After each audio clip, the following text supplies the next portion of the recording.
Hi, everybody. This is Vincent Jacob, and you're on my podcast, Hanging on Sunset.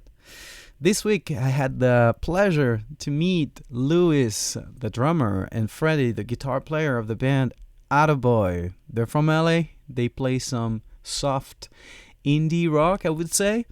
If you're a fan of Phoebe Bridgers, Elliott Smith, and all that scene, you should discover them if you don't know them already because they have a big following.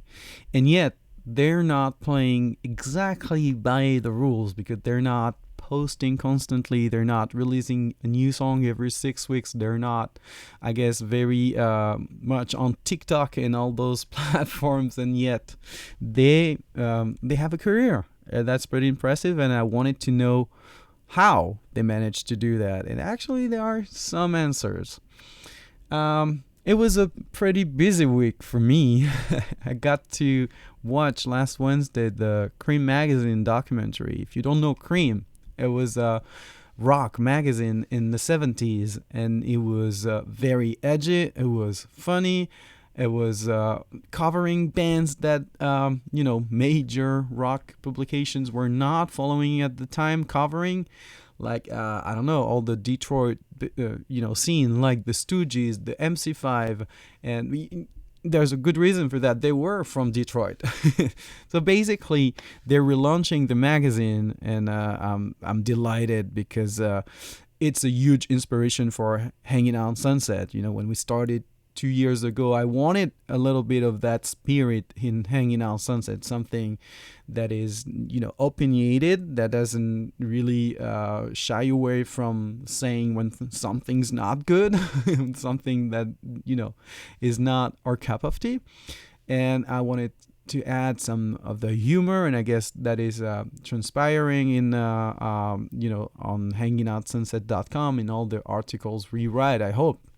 So it was a big deal for me to attend that screening because I already watched the documentary, but I wanted to see it again. Why not? But also there was a Q&A with some of the team, the current team. And I got to ask a question during the Q&A at the end of the documentary, and I was pretty happy to talk directly to J.J. Kramer, the new CEO of the magazine, who was also the son of the founder, Barry Kramer. And, I asked them, I said, rock and roll's not very popular right now. It's not the main genre in the world, right? And I said, the biggest rock star, new rock star on the planet is Machine Gun Kelly. Nobody laughed in the room, so I thought this was a joke, but maybe they took me seriously. I don't know. And then I said, how did you pull off such a scam, like to raise money and launch a new magazine based on the fact that you're going to revive America's only rock and roll magazine? I don't think they sensed my humor in that question, and J.J. Kramer actually answered very well. He said, it wasn't a scam. We really had a plan, and the plan was to tell the financial backers that rock and roll is very much alive. It is very niched now, and it is. Yes, in the last years, there are lots of little tribes and communities that you can find on the internet of people still loving rock and roll, and we are one of them, I guess. We're a little community that is, trying to give the voice to the rockers in town. So he said that was his pitch to sell it, and it worked. So there's hope, I guess. Rock is not dead; it's still alive, and there's now a major publication that's gonna cover it. And they're not covering only the big rock stars. They're also, and I saw that on their Instagram, they're covering smaller bands. Some have 30, 40 followers sometimes. And if it's good, it's good. And I love that. And it gave me hope. And, long live Cream Magazine. I also got to see a great show this week at the Largo. I don't know if you know this venue if you're in LA, but it's a very intimate venue, like a theater. And they usually have comedians, but they also have musicians sometimes. And what they like to do is having an artist and their friends coming on stage. again, that sense of community. And Christian Lee Hudson was the guest this time. He invited his friends to perform with him some of his songs, some of their songs. He even had a storyteller, that Moira, that came on stage and told us a crazy story. And that was pretty cool. So I got to see Christian Lee Hudson, but also Maya Hawke, who is the fame actress from Stranger Things. But it turns out she's also actually a great songwriter and singer with a beautiful raspy voice, and she just released a new album, so check it. There was also Shamir, Bentley, and other great musicians. So if you have the opportunity, just go to any Largo show because they're usually pretty good. Well, anyway, I hope you had a great week too. Maybe you watched that Bowie documentary, Moon Age Daydream. I got to see it in IMAX at the Chinese theater, and it was amazing. Please watch it in IMAX if you can, because the movie deserves that experience. The visuals and the audio are incredible. It's not the usual documentary. It's not a narration about the biographical facts about David Bowie life. It's something more experimental. It's more about the artistry and what it means to be an artist for David Bowie. And somehow it works. It's amazing. And after the Q&A with director Brett Morgan, I was in line to have him sign my poster of the documentary. And then I spotted right in front of me in the line, Rhea Seehorn, the actress from Better Call Saul. I mean, that's LA. You'll run into famous people from time to time. But this time I was a little starstruck because I have to say I'm a huge fan of the series. And I've been watching Breaking Bad and then Better Call Saul, and I think I'm an even bigger fan of Better Call Saul. But anyway, I'm telling you my life. I just got my pictures with Rhea Seehorn, and I was just delighted. Anyway, enough about my life. We have a show to do. Today it's Atta Boy, and it's great, and they're cool, and they're smart, and they're very honest. And so I encourage you to check their new album, Crap Park. It's going to be out on October 21st. I recommend it. I loved it. So let's do the show.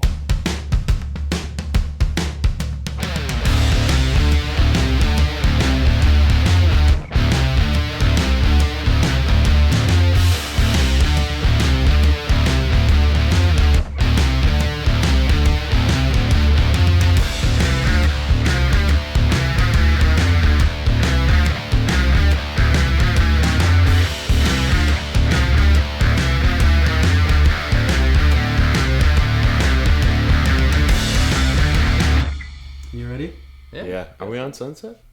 No.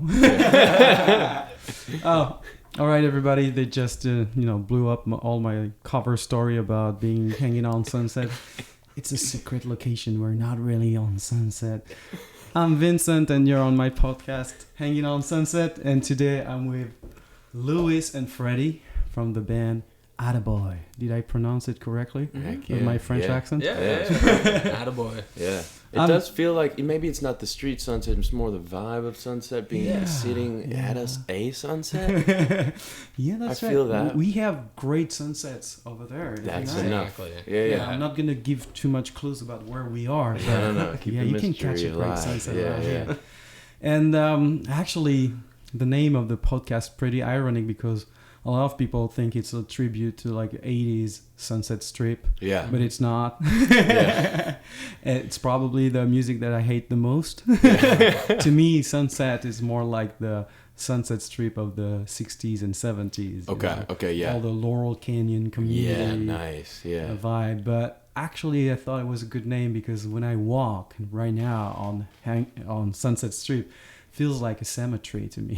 There's something kind of sleepy there's about it. Ruins, and you go to the rainbow and you see all those people that are attached to a certain idea of the Sunset Strip. It's kind of like a time capsule. Yeah, it is, which is cool. I like going there, but it's not what it used to be regarding the music community in LA, right?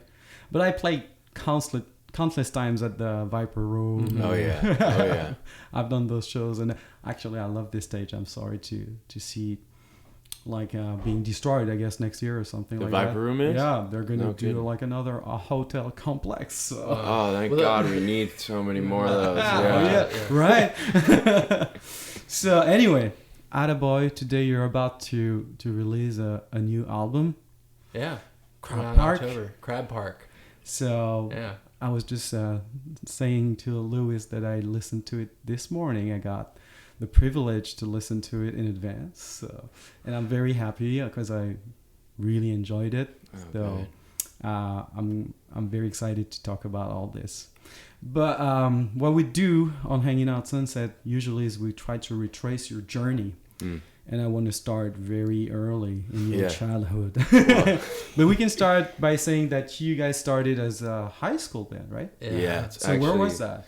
It works out that we've got Freddie here and not the whole band because that's really the important member. He's the historian of Atta Boy. And He's the got resident an historian. unwavering memory. So Freddie, take it away, brother.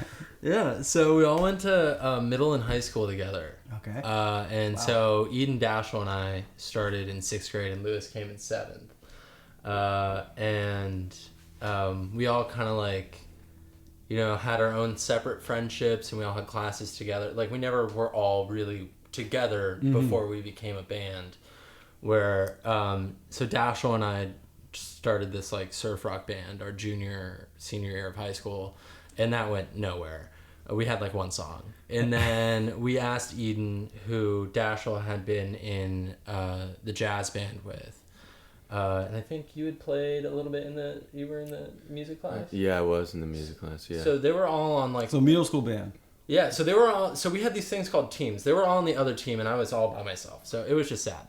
and so... But Dashel had been like one of my best friends since 6th grade. And so finally we asked Eden like, hey, do you want to write some music together? And our first meeting is we all go to a park and we write this song. We literally don't know how to write music. And we're like, what do we write about? And we just saw a flock of crows. And we're like, let's write a song called Crows. Nice. And so, and that was the first song we ever wrote. And then... So that's what, like 7th grade? No, that was senior year of high school. Okay. It was yeah. It was a culmination of just like playing in the bands together. We never wrote music, and then senior year, we're finally like, hey, we should give this a shot. And then I ran into Lewis at a small music festival that doesn't happen here anymore called Sunset Junction. And I was like, hey, me, Eden, and Dashel are writing music together. Do you want to be our drummer? He's like, yeah, you should all come to my house. Like, we have a rehearsal space. And so we went. That's the beauty of being the drummer. They have to come to you. Yeah, because it's too much work. If they don't, you have to carry the drums everywhere. Yeah, it was honestly a poor decision. Too many choices. So you need the right house and the right neighbors, I guess. It really takes a lot of planning.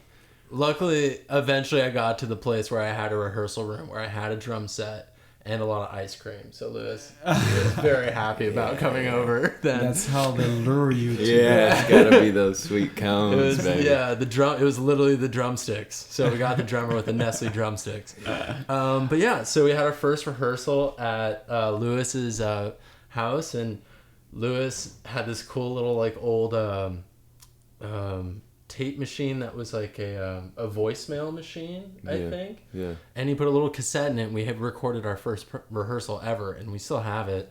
And so like people who donated to our Kickstarter that funded the first album we ever made have a copy of our first rehearsal ever. Oh, that's nice.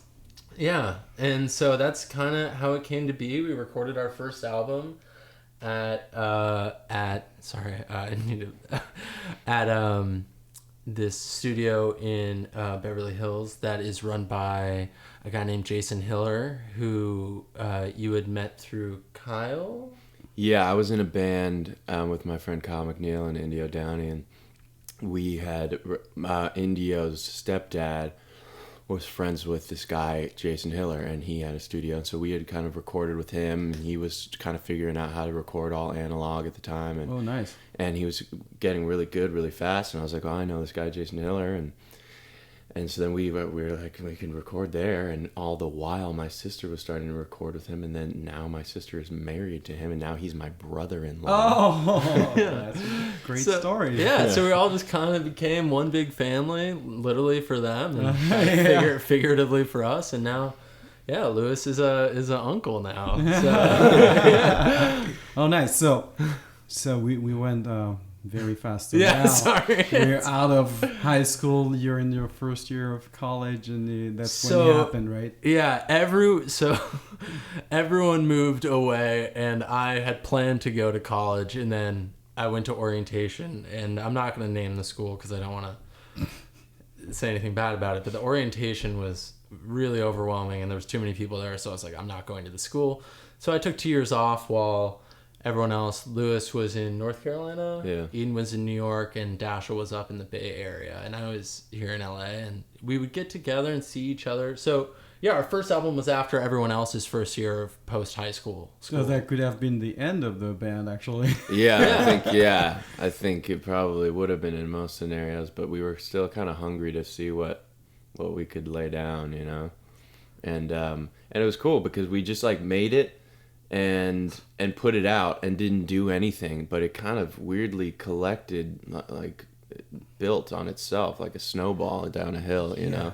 That's pretty interesting, you know, especially in this day and age where when you're a musician, you're like, what should I do with the social media and everything? Yeah. And you read articles and they all tell you, oh, you need to be constantly on the Instagram, TikTok, and you need to release one song a week and to feed the algorithm. And you guys did the exact opposite. You pushed out a record and just disappear. Yeah. And it works. Yeah, it didn't. I remember. So that first album came out in December of 2012, and we didn't have like any marketing. We didn't have any PR. We just put it on Spotify. That's all. We didn't know what to do, so we just put it on Spotify, and we told our friends about it. And then 5 years later, I'm in my senior year of college, and I'm getting texts from people like, "Hey, like people are. You need to check your Spotify." And like they sent me this one Instagram post of like an actress who like likes our music, and I was like, "Wait, what happened?" Jenny Slate. It was Jenny Slate. Gotta say it. Gotta shout out to Jenny Slate. Thank you, Marcel the Shell. Oh my god. She put us on a playlist of hers, and that really helped us out. We're forever indebted to Marcel. Next thing we know, someone was reaching out about there was a movie that they wanted to have this song Roadblock 6 Weeks. And we're like, okay, cool. This is all so weird. Like, literally, we were all kind of living our own lives. And I think Eden was living in, like, one day I texted Eden, like, hey, do you want to work on music? And she's like, I moved to Vancouver. And I was like, great. And I don't know. Like, yeah. And so Dashiell's been up in the Bay Area until he moved to Ohio. And then Lewis is just traveling a lot. But we finally, we find a couple months every couple years to make things happen. And that's how we do it. Wow. Yeah, I think we've always kind of had this sensibility of like to make the music a bit selfishly, you know? Yeah. To make it, we're lucky enough to make it in a way that it's like when we want to do it for ourselves, when we feel like we have a buildup of debris creatively that we need an outlet for, we can kind of, use it there. This is the first album, this most recent one, Crab Park, where I feel like we kind of, we didn't want to wait too long because we're still felt some of the wind in our sails creatively, and we're like, we want to kind of catch this before it fades a little bit. But our like, our dynamic and our common language and our shorthand, Because this time you didn't wait 8 years. No, we didn't. Exactly. How long did we wait? 2. That's pretty cool. 2 years. And the pandemic happened, so I guess that you had time on your hands to be inspired and do stuff. Yeah. It was great. Like after 8 years, we recorded our second album, and everything was going awesome. And we were like, the album's coming out June 2020. What could go wrong? And a lot went wrong, and we thought we were on a good roll, and then we didn't really see each other for 2 years because everyone was all over the place. And but I think it was, especially like making an album as like 19-year-olds, like we didn't necessarily have the tools to like, I feel like now it's easier to like give like constructive criticism rather than just being like, nah, let's not do that, instead of like, because there's no point in criticizing something unless you're trying to make it better. So like it just seemed like everything in our creative process became healthier in the second album, and it was like, oh, this is fun, we can have fun doing this. And that's, I think, also one of the reasons this third album happened a little bit sooner. Yeah. Do you mean that the first record was like painful to make happen, kind of? It was, I mean, we were teenagers. Yeah. So It was like, it was also just a little more like guttural and throw it at the wall and see what sticks, and less planned, less articulate. We were less kind of like, you know, as collaborators, we were kind of like unclear how to navigate, you know, articulating of our feelings and what we wanted the sound to be, and what we thought the song should look like, or the arc, and so it was kind of like in some ways that was the beauty of the first album, it was just like a regurgitation of something, you know. It was raw. It was raw. I mean, there's evolution between your 3 records, and yeah, we can see you mature along the way. But I guess the beauty of the first record was just raw, and it was just expressing feelings you had at the time, and I think you kept that somehow. But you're working more on your arrangements and build-ups in the song, like more. I guess you've been working, even though I have to say you still keep the same recipe of having something very stripped down. Looking for the essential. I guess you're not over producing, or we can tell when we're listening to the record, the last one, Crap Park, that you've been thinking about this. How can we be effective in the storytelling of this song? And I think the music accompanies more the lyrics. Totally. Very well said. I think that we, for a while, were like, every song has to have a full band in it, and then just out of like, I don't know, feeling like that's what we had to do because we were a band, and then realizing like some of Eden's incredible songs are just better left with just her and a piano or something like that, and maybe a little thing here and there, but like we would be doing a disservice to some of her songs if we were to try and squeeze ourselves into them, you know? And that's what I loved about the last record, the new record. It's like it's very it leaves room for the like your interpretation when you're listening to it, but also your feeling to flow through the music because it's very sparse. Yeah.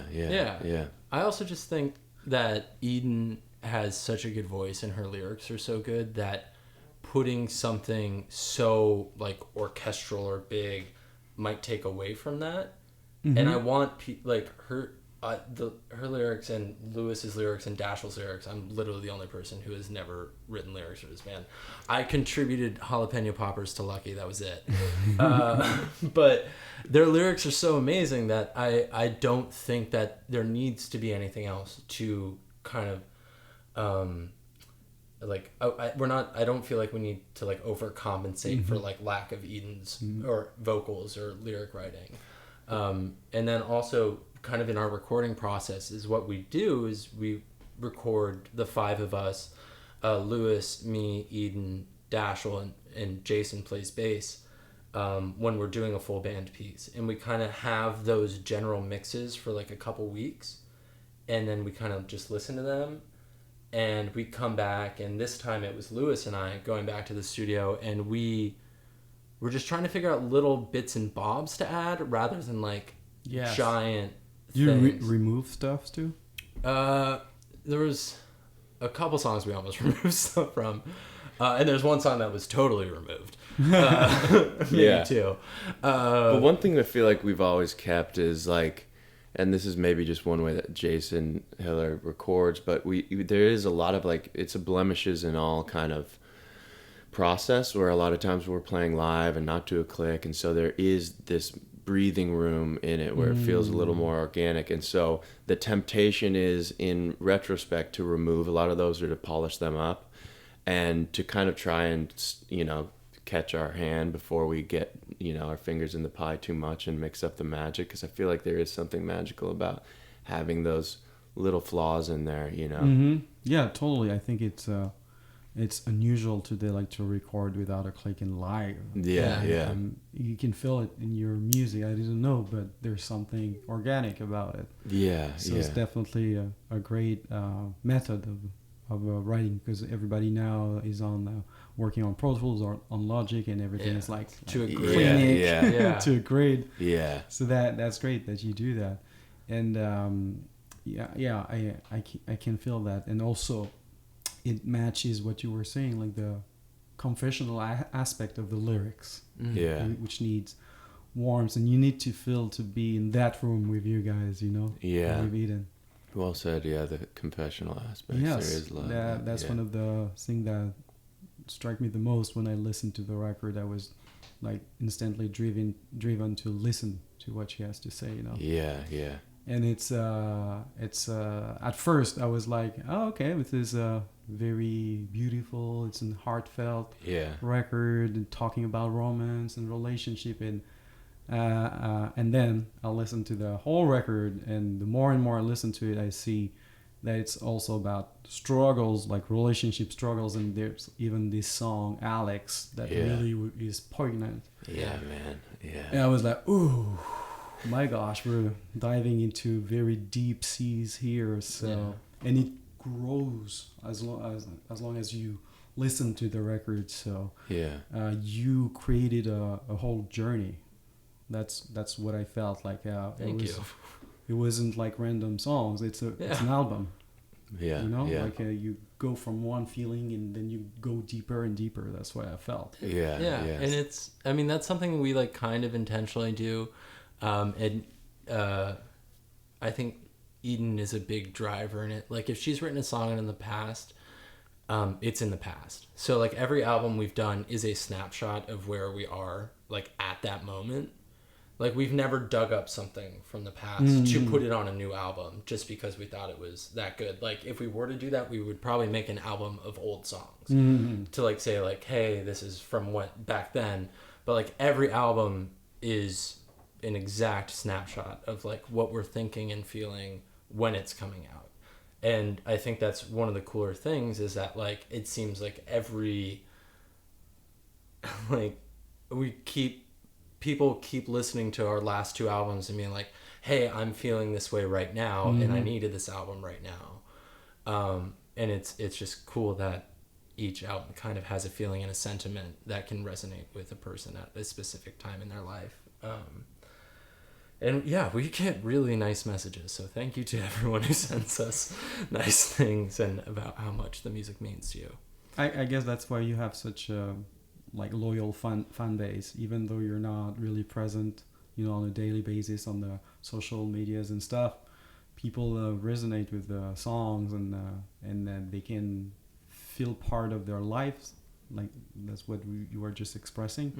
And I guess that's why the people stay here, even you guys are doing something else. Yeah. And I try to be, even though like I don't, so I run the social media, and although I don't post because I don't want to bother people with just, like, hey, here's a photo of my cat. I'm writing a song right now. Like if I'm going to post, it's going to be like, hey, it would mean a lot if you check this out. But when people share stories, if people do covers, I do my best to like DM them and say, keep it up. You're like, and then I check out their own music. And then on our Instagram, there's like a pinned story of like, I asked all of our fans to, if they're artists, like visual artists, musicians, and all multimedia art. So they all shared stuff with me. So it's I just like we have the best fans because we do. They're really incredible people. And so I wanted to share all their stuff too. So I think that's part of the reason they're loyal too, is because like I actually like really care about them, because in the fact that we never marketed the first album and that we have a fan base, I'm forever grateful that people come back and listen to us. So like I try to be fans of theirs too. And I think they're gonna love the new record. Thank you. Rap part. There's a stylistic change in that record. I feel like the previous one was more like had more like Americana country-ish like influences, and I see this record a little closer to the first album actually, like stylistically, but more mature. Yeah. But also, tell me if I'm wrong. I heard influences by like Phoebe Bridgers, for example. I don't know if that's something that I you like listen Phoebe. to, but I personally like Phoebe Bridgers. Yeah, me too. I Yeah. felt it. Me too. I'm a huge fan. It was not a trick question. I'm a huge fan. I've been following her since she was playing the bootleg. So, and I'm actually very amazed about her career trajectory. I didn't expect that. Yeah. It was like a singer-songwriter and very influenced by Elliott Smith, which is one of my favorites. Yeah. And just to see her status right now, which is like she's almost Taylor Swift. Yeah. It's incredible. And She's like indie Taylor Swift.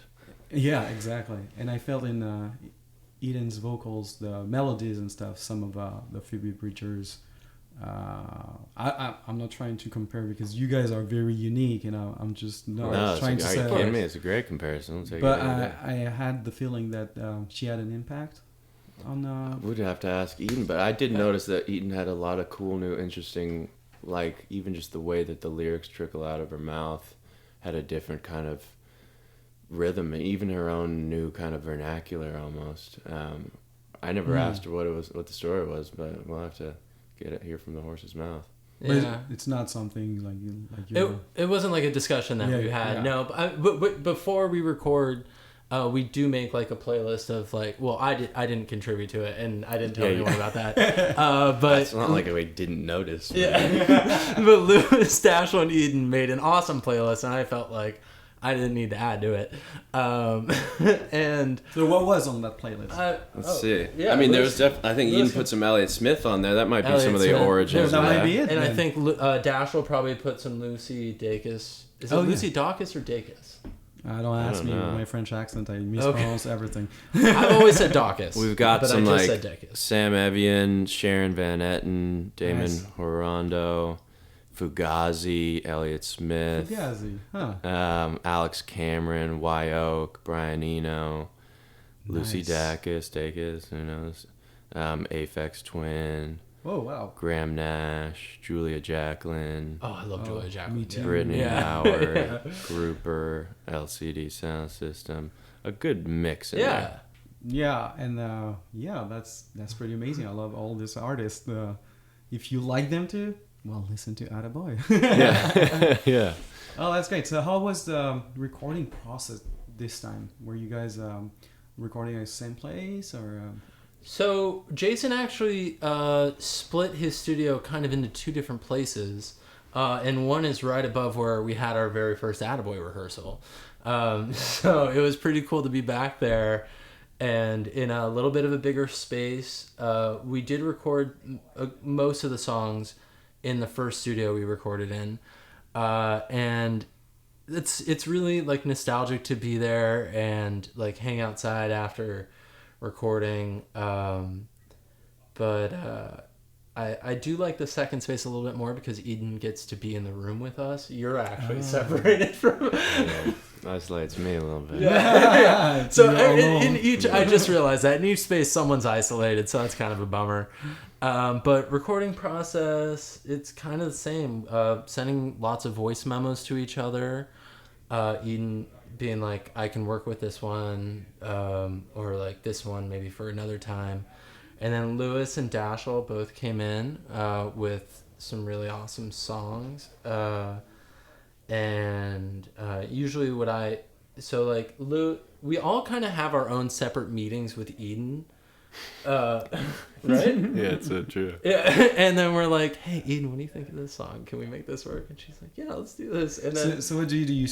You send her like musical ideas? Yeah, with vocal melodies too. So Louis and Dashel, you both sent like vocal ideas and some lyrics. Yeah, usually it's like the weeks leading up to the recording process. It'll be like a lot of voice memos tossed back and forth, and it'll either be no lyrical melody suggestion, or sometimes I'll be humming along, and then she can fit the lyrics in there, or, but yeah, I mean, and I think I've never heard any of Dashel's. Oh yeah, I did hear one from this last one. Yeah, so on the first album, Dashel had Roadblock 6 Weeks, which he wrote the first and third verse to, and him and Eden collaborated on that song. And then on the second album, you had Madly and Lucky. And Lucky. And Dashel had... but like I wrote the lyrics and then Eden comes in there and just makes them so much better. Yeah. She's So just we write drafts and Eden kind of tunes it all up. And then I'll send her like full-fleshed like these demos that I made in like GarageBand of like, you know, chord progression and drums and like kind of just the vibe of the song. So on the new album, that was like Blue Moon, Boys... Nice. Spring 17, Lewis and I wrote the like kind of, we were just jamming one time in that song, so happened. And then the rest of the time, so for all of the fans' favorite songs, Eden just comes in with those songs. She just comes in perfectly polished and with a bow. So we're talking Jack and Blow. Oh, I wrote the music for Saccharine, but Jack and Blow, Walden Pond, Devoted, Boxer, and then on the new album, Deep Sea Ladder, Crab Park, and many more. And Stellar Shit, which is, I think, going to be my favorite deep cut of this upcoming album. Nice. So it's very collaborative, actually. Oh, yeah. Because usually when you have a band like that with a strong like singer, like Eden, you would expect that they come with the song and then you arrange it around that. But actually, you sometimes start with musical ideas and then she's inspired by it. She sings over it, I guess. Then the next step is to go back to the musical arrangement and try to follow that mood or the lyrics and build up around that. Yeah. Yeah, and I loved all the build-ups on the new record. Oh, good. I think I wrote some like on Deep Sea Ladder. Yeah. Oh, yeah. We had a lot of fun with that. So you can tell the drums are very cool. Yeah, it's a fun one. And Freddie's feedback at the end. Yeah, that's my favorite part. We were just trying to figure out how to make it as chaotic as possible. It was Blue Moon and Deep Sea Ladder, and then an unreleased song that is not on the album that Lewis and I were having the most fun with, like producing after the fact. And I was trying to figure out how to get feedback, because I don't have like a ton of pedals, so for that last chaotic last chorus, I actually was using that exact guitar, the Gibson SG, and was in my home studio and just tuned every string of my guitar to C, which is the key of the song. So there was like a low C and like a super high C. And I put on the craziest like overdrive I could find in the Apollo studio, and I just shook my guitar in front of the monitor for like an hour until I got a good like 15 seconds of feedback. Oh, that's great. And it was worth it, man. Yeah, Lewis just like comes up with these ideas. He's like, "Hey, can you make this thing go woo?" And I'm like, "Yeah, I'll try." That's when your Brian Eno references come into play. Totally, man, totally. And then like Lewis will just sit there, and I'll be messing around with the computer, and I'll be like this, and it goes woo, and he's like, "Yes." I'm like, "Cool, right on." I was just listening to an interview by Adrian Belew, who's like an amazing session guitar player. He played on Bowie's Berlin albums, you know? And he said that Bowie came once with the whole record done. He said to him, "Okay, put headphones, listen to the record, and you play the guitars." Didn't know the song. He had 2 takes to do it, listen to twice the record, and then and that was it. They edited the different versions, the 2 takes basically, because on the 3rd take they told him, "Oh no, now you know where the chorus is.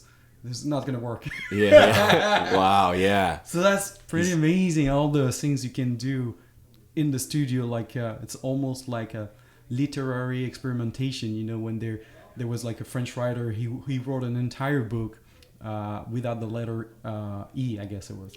Wow. Yeah. Like, sometimes you're constraining yourself, but it allows you more freedom. Yeah, if you corral yourself in, it weirdly kind of, you use your space more resourcefully a little bit.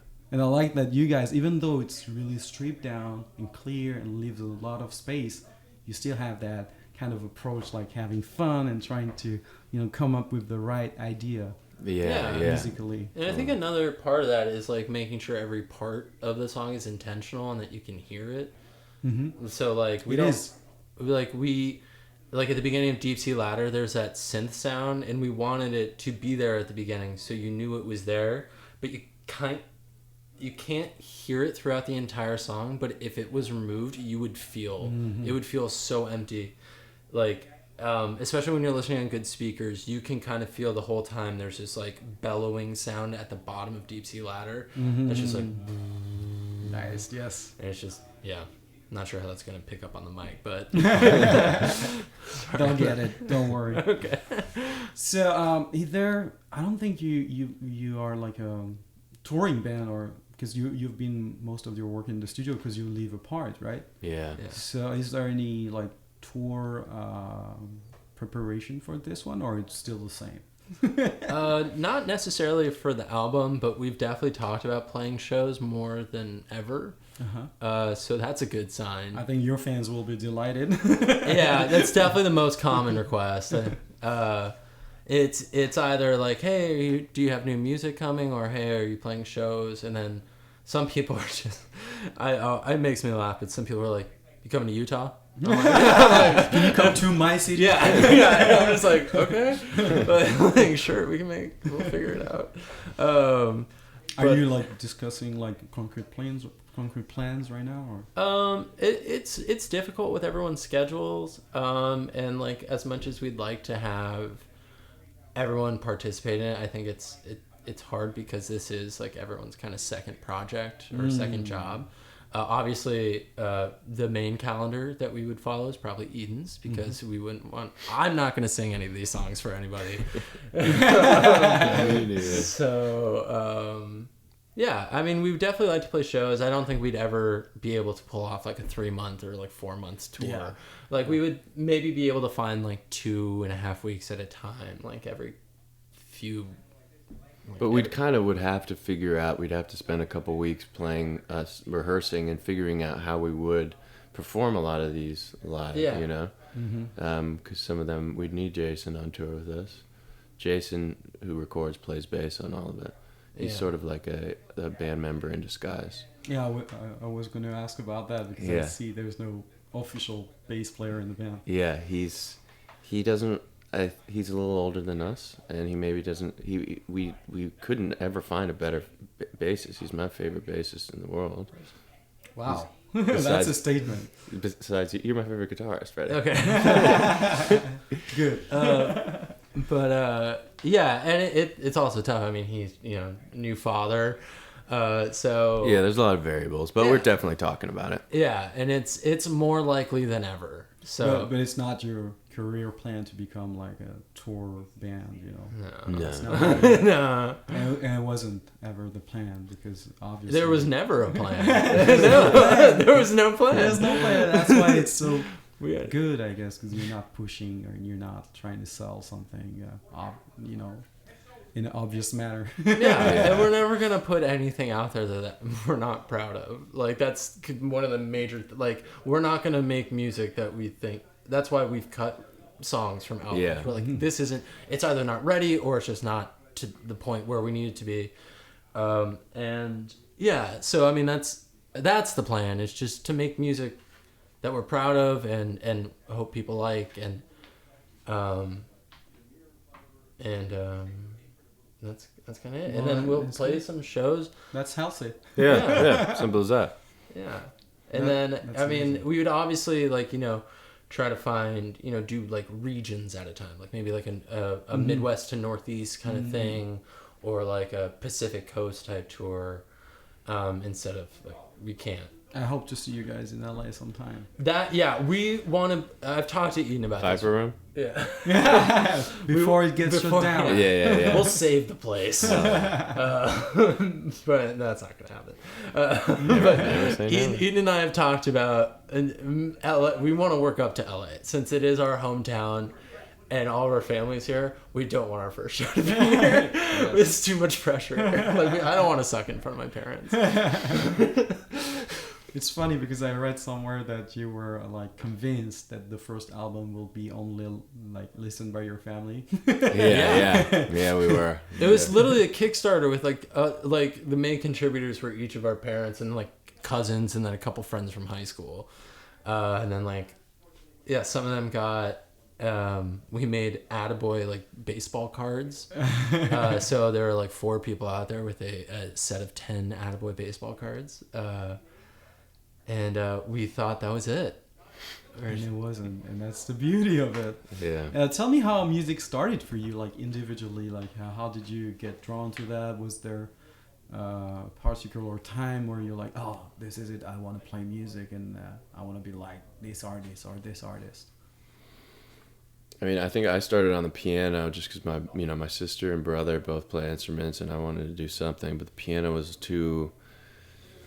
I couldn't really handle the rhythm and the chords all at the same time, and there's something very visceral and instantaneous about drumming and very expressive. And you wanted to bang on Wanted to bang, just classic. I think it's the origin story of every drummer. It's like something, they have something repressed and it's the only outlet or something. How old were you when this I was started? maybe in beginning of high school, so 7th grade. Nice. And who were the bands or artists you were listening to at this time? A huge fan of like Levon Helm. And nice, the band. I loved the band, and loved Bernard Pretty Purdy, this drummer, and of course, John Bonham. He was my god. Nice. I would listen to Led Zeppelin and nothing but Led Zeppelin and try and also I love Ringo, and I'll die on that hill. I love Ringo so much. I love Ringo so much. He's one of my favorites, and amazing. It took me so long to realize, like, I was always trying to get my drums to sound like Ringo's drums, but I had a revelation that like his drums probably didn't even really sound like that in the room. Like so much of, I mean, they probably sounded great, but like half of their sound is how they were being recorded, and half of them is how he was tuning them and how he was playing them. And I heard about the towel trick. The towel trick on the snare. Yeah, man. Do you use that? Oh yeah, towel, and also I had this great instructional video of Levon Helm where he's like, you can have a crappy drum set. All you need to do is like get some tissue paper or towels and tape, and just tape it down, mute it down, and get it to stop ringing. And like, you don't need a good drum set. And that was kind of like a wake up moment for me. I was like, wow, yeah, you can really. But then it looks like a weird ghost drum set, like all these drapes and stuff coming down off it. But yeah, that was my. And what's great about it is all the DIY approach, and I think Atta Boy embodies that because it feels like you're taking care of every aspect of the band. Yeah. Visuals, music videos. Yeah. It's whole done by yourself, right? For the most part, we've had 2 of the music videos. We had the music video for Lucky was animated by Deep D Menon, and then the music video for Deep Sea Ladder was hand drawn by David De La Fuente, and they actually know each other, which I didn't know until we released the Deep Sea Ladder video yesterday. Wow. Deep messaged me being like, I know him, and I was like, what? That's so weird. So I guess animators in New York are a very tight group. But other than that, Lewis made the lyric video for Boys. Oh, I love it. While he had COVID. Just watched it this morning. It's great. I literally was just picturing Lewis having like a shining moment where he's just like, yeah. Like he goes back and watches the video, and it's just like it's 2 seconds long. So it's a combination. It's a combination of The Shining and Ben in Parks and Rec when he did the little claymation video, and he showed it to everyone, and it was 3 seconds. Yeah, it was that, man. I mean, it was like that. It took me the whole COVID pretty much to make that thing. Oh my gosh. Yeah. But it's brilliant. Thank you, man. Thank you. Yeah, and then I've done the album covers, but then we got Eden's brother Trevor to do all the single art for this album, which has been awesome. Yeah, that's him. Okay, Yeah. that's cool. Yeah, and Eden, she did the music video for Spring 17. Spring 17. Yeah, with her cousin or something. So her cousin was the ballet dancer. Yeah, and then her husband Cam, who we also make, Eden and I make music with him outside of Atta Boy. He, I think, held the iPhone. I was trying to give him credit. He DP'd it, man. Yeah. I don't know all the cool Hollywood terms. And what was it for you, the beginning of music? Like, what was your moment when you said, like, oh yeah, I'm gonna play the guitar? So the first instrument I also ever played was piano, and I want to give Lewis credit for growing a lot because he wrote the music for When We're Alone and A Dog's Adventure on piano. Thanks, nice. man. So he came around. He came back around to it. So yeah, piano is my grandparents' piano in Arizona. And then I was also like Lewis. I was like, I can't do this with both hands. And so both of my uncles, like, for fun, play guitar, and I started going to this school where they had an after-school program that was kind of like School of Rock, and School of Rock had just come out. And God, that's just unbeatable. I think that movie had, like, a lot of millennials play music because of that movie. Yeah. That may actually have played a part in my job. Yeah. Yeah, it was a lot of let's rock today. Yeah. And so Black. yeah, and so this guy with like a similar, like, you know, long, like mid to long hair, like slick back, showed up at my public school, and he's like, I want to teach you guys how to play rock music, and he showed us Metallica, and he showed it with, like, you know, we were doing Eric Clapton. Can change your life. Yeah. A guy like that. Yeah. Where is Thank he? you, Matt Wazinski. Thank you, Matt Wazinski. And yeah, so he started this thing called Hollywood Rock Academy, and he gave us this really cool thing where all these, like, kids started their own bands, and he kind of taught us how to write music, and we thought we were doing these really cool things. We wrote a parody of a Ramones song, that I Want to Be Sedated. We wrote I Want to Get Some Pizza, so that way we could Sounds like a perform. banger. That way we could perform it at our elementary school. But then as it grew, he started this nonprofit, and all of the bands ended up having a showcase at the Knitting Factory. Oh, and wow. we were all like 9-10 years old, and like and then it went on until I was 13, and I broke my arm, and I kind of took a little break from music. But he did a really amazing job of fostering a love of music and teaching us what it's like to perform in front of a crowd. And so and so ever since then I've been playing guitar, and I, you know, thought I was gonna go to veterinary school, to said college that I dropped out of, and then classic normal situation, my mom convinced me to be a musician. And Only in America. Yeah. That would never happen in France. My mom is a daughter of immigrants, so I was surprised. Yeah, she was like, you should go to Berklee College of Music. And I was like, oh, but I'm not that good at guitar. So I learned bass, and I got in on bass. Which, well, yeah, the acceptance rate for bassists is a lot higher. If any people out there are trying to get into Berklee, pick up bass. Yeah, and so ever since then, I've been trying to figure out how to make it in the music industry. Played with a lot of bands, recorded for a lot of people. So you're like your session guitar bass player? And now I'm working on starting my own studio, kind of like our I was gonna say our friend Jason, but his brother-in-law Jason. And Here in LA? yeah. So Sell it.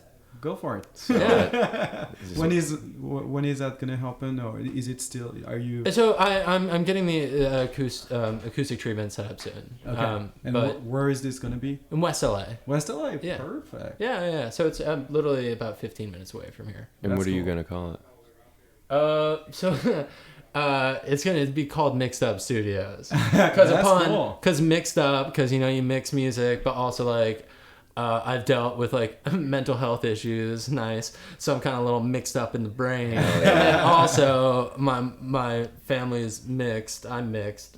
So it also had Great, to a do little with triple entendre. yeah, it's a little there. triple entendre. yeah. So What are yeah. your origins? So I'm Native American Mexican on one side of the family, and then German Irish on the other. So I have Okay. I have like Native American features, but I'm white. So, yeah, so, and I know it. But yeah, so it's a little you know, just a little play on words, and I'll have the site up soon. It'll be on my Instagram. I'll So- start posting on there. Atta Boy's fans, if you want to record. And since I'm starting out, the prices are going to be really affordable. So Can you tell me about your other musical projects in the band? so yeah, Cam, Eden's husband, writes music himself, and they co-wrote Shade together on the last album on Big Heart Manners. And he started a group called Ghost Prom, and so I played some drums on it, some bass on it, and some guitar on it, and some keys on it, and co-mixed it with Jason. And then I've played in other bands along the years. I've played a couple shows with Lewis's sister Mesa. I went on a small tour with Mesa and Jason when I was like 19 years old, and we were playing at all these bars in like Arizona, and then I would have to leave the bars as soon as the shows were done, and everyone else got to hang out. It's cool. Arizona, really great. You know, you can have guns in the bars, but a 19-year-old who's playing shows there has to leave immediately after. No wonder why you don't want to tour, guys. And then in college I played in some bands. There was one called the Deson Bass State. I played bass in that. It was pretty cool, kind of like darker alternative, also but with like some funk and hip hop vibes in it. So playing bass in that was a lot of fun. It's funny, you're always playing in each other's project, actually. Like with Jason. With I played with Jason. Your sister. Yeah. Lewis has played with his sister a lot, and his cousin. Yeah, I play with my sister, my brother, and my brother-in-law, and my cousin. We call ourselves the whole damn fam. Yeah. They're all great musicians. And then I used to play a lot more with my friend Kyle McNeil, who's actually from Venice. And he's an incredible musician, but now I'm moving around so much. I don't have time, and I've got to. Kyle needs to, keep some consistency in his life. Yeah. So he's finding new drummers, So it's all right. I'm sorry. Well, that's all right. It's just the best thing for both of us. But seriously though, if you want to check out other members of the whole damn fam, that's Mesa Pullman, Rosa Pullman, and semi Kyle McNeil. Yeah, he jumps into the whole damn fam, and then my brother Jack Pullman. I don't think he doesn't have his own music. Released, right? Soon enough though. Really? Yeah. Oh, that's exciting. Nice. So check all that out. It's all on Spotify. You know They're what? all great people. You're gonna send me the link, and I'll put it on the website too, along with the Beautiful. Great. Love That's that. awesome. Promote everybody. That is Because great. you guys are a nice group of people. Thank you. You man. play fine music. I think your fans will be delighted to discover the whole universe. It's Yeah. like Marvel. It's totally like Marvel. We're up there with Marvel. Another thing, sorry. I was just gonna call it the PMU. It's the Pullman Music Universe. Yeah. So another thing I wanted to talk to you about is your involvement with charities, and because there is some of, like I mentioned before, it's the lyrics talk about relationships and struggles, but they also they delve into like social issues, right? Even if it's through the lens of love or friendship, right? Yeah. Just like that song Alex. Yeah. And I think that you've donated some profits that you made on Bandcamp, right? Yeah. To charities like No Kid Hungry, the Marsha P. Johnson Institute, Know Your Rights Camp, ACLU, Movement for Black Lives, and other organizations. So is that something important? Is there a message you want to convey? Especially during 2020, when our singles were coming out and our music was coming out, and the world was shutting down. People were there was a lot of people were struggling to make money. A lot of people were struggling to feed their children because jobs were laying off people. And after the murder of George Floyd, we felt kind of in a weird place, putting out music, like asking for attention and taking away from things that like seem that they could change the world for a better place. So No Kid Hungry works towards ending childhood hunger and childhood just children parents not being able to get food for their children, and lunches at schools that are underserved. The Marsha P. Johnson Foundation is a foundation that works towards the rights of the LGBTQ community, and that is something very important to this band, and especially me. and ACLU, obviously, always fighting against injustices and working, overturning insane Supreme Court rulings, and protecting the rights of those who are wronged, I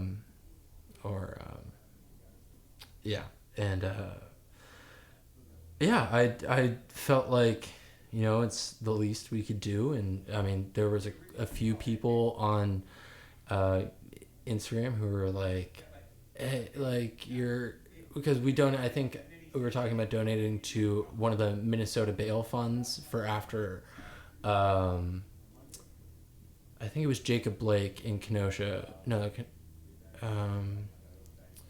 I don't know. It was after one of the demonstrations where a lot of the protesters were arrested. And I mean, like, if you just look at facts in the articles, 99% of the Black Lives Matter protests were peaceful. And a lot of the times where violence was instigated, it was by people who were not actually participating in the protests. And yeah, it just felt like the least we could do. And in that time, and still now, I mean, we're active with a group called Headcount, which is a nonprofit that works with music festivals and bands who get as many people registered to vote in the music community. And I just think participating in elections, local, state, and federal, is like one of the most important things you can do. It is most of the time the biggest impact we can have. And so, yeah, those are just things that are important to me. And I taught...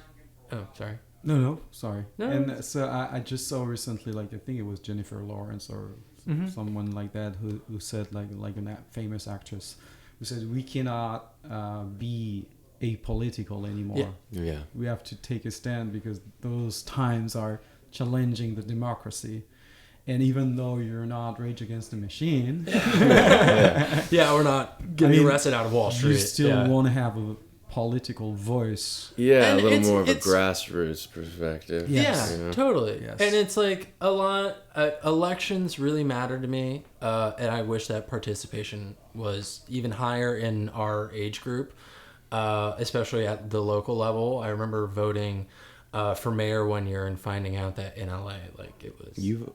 Sorry, I thought you were saying you were running I did not mayor. I'm not running for mayor. He's Freddie Reach running for mayor. I'm never going to be a politician. But it's... I don't think human rights are political, and so I'll never feel like saying that people deserve equal rights is some sort of righteous or outrageous belief. Yeah. So, yeah, you're aware of your environment, Yeah. and you want to give a voice to those who need it, and spread a word about your values. Yes, exactly. And it was Jennifer Lawrence, and it was after she did Don't Look Up. All right. And after I saw that movie, I was like, oh God. Like, how is no one else saying how bad the world is? But then I realized I also have to take care of myself, and I can have a happy life too, and I can figure out how to help my part. But yeah. It seems like mental health is a big topic on the last record too, so I guess it resonates with what you're just saying right now, like you're taking the time to be happy yourself too, even if you're aware of because the world is absurd right now. It's like coming from everywhere, like you're being attacked every day by the news, right? And not the news, the people who are making headlines, And so is that something you really wanted to talk about in this record too, like also like being like in a good place yourself? Maybe Eden had more like something to say about that. I don't know, she's not here, but I mean, even on the last album, Dashel and I co-wrote Halfway Together, which is it's a song about being halfway happy, which is kind of this constant state of dealing with like being content and then also being really...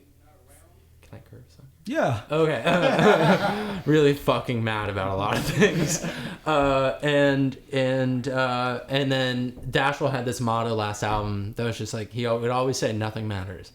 And if you listen to Boys, and you listen to particularly Boy Number 2, Eden writes Rid of Nothing Matters, which is about Dashel stripping that negative perspective away from himself and trying to live in the moment in something that, I mean, whether you like it or not, I think mental health kind of creeps into everything. Like, it doesn't necessarily have to be like this, like, diagnosed, you know, severe condition. Like, you can just be having a bad day. Mm-hmm. And it's like, a spectrum. Yeah, and you can, I mean, like, and you can act like if you're feeling a little bit anxious and someone is saying stuff to you and you just don't want to hear it, you can be a little short with them. You can be mean. It kind of just creeps into all these little things. And as long as you're like conscious of it and trying to work on it, I think you're doing your best. And so, yeah, I mean, it's something we talk a lot about as a band. Yeah, it is something we all kind of have our own little journeys with, but we all are very open about, and we talk and discuss it a lot. And I never like really press Eden about like what some of the lyrics are about. If some of that feels like it's not, it's her own little force field. That's her space, and it's everybody to interpret it. Yeah, and receive it in exactly perspective. It feels like you never want somebody to explain their art unless they volunteer it. You know, it is kind of like, even though they are putting it out in the world, it is like they're putting it out and they're leaving it there. They're not necessarily opening up a discussion unless they do. Mm-hmm. Yeah. And so, but I do think that I'm sure a lot of our lyrics are kind of like interjected with a lot of the conversations that we have, which is definitely I think mental health and what's bouncing around in our brains is a big topic. Yeah, and it also kind of makes listening to the songs more enjoyable, because then we get to make our own interpretations of them. Yeah. Like, we get to listen to them as kind of like fans. Yeah, totally. Especially to the lyrics. And like, it was really fun with Deep Sea Ladder. Like, we for like PR and stuff, and for the music video, for David De La Fuente, he asked us like to write what does this song mean to you, and like he got 3 totally different answers.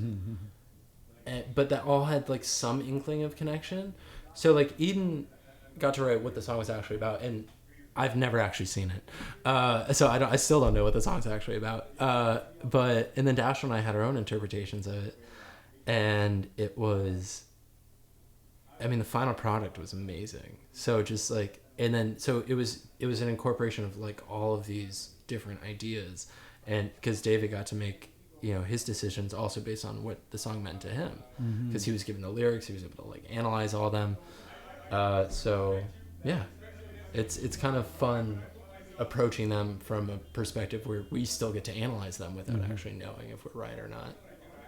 Well, people, it's going to be up to you now to receive this album, enjoy it, and project your own feelings and struggles and joy on it, like I did this morning. Crap Park.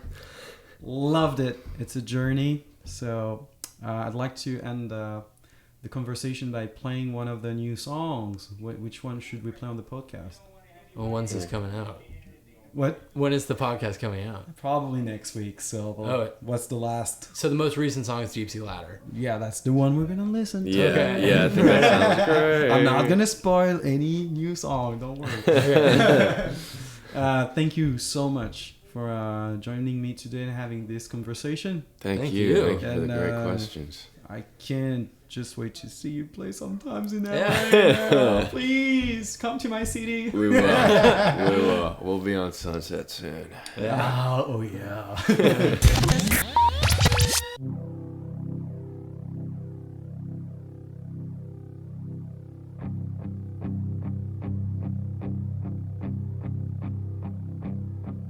A face to carry you along and see your face and just miss you, to wait and just for once have everything to say, to just lose you deep sea. Can't pull you up too fast and think exotic fish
is mine. So what's coming out next? October 21st, right? That's the record release? Yes, October 21st is the release of the record, Crab Park. And what we have planned for the rest of the year, but That's the main date, keeping the forefront of the mind. but it's there. Pre-save, what do they need to do? Yeah, Pre-save it? pre-save. You head to our bio on Instagram or any of our socials. The bio's there. Head to the link tree, and the first link on all of them will be pre-save on whatever streaming platform you use, and then it'll just automatically be added to the whatever service you use.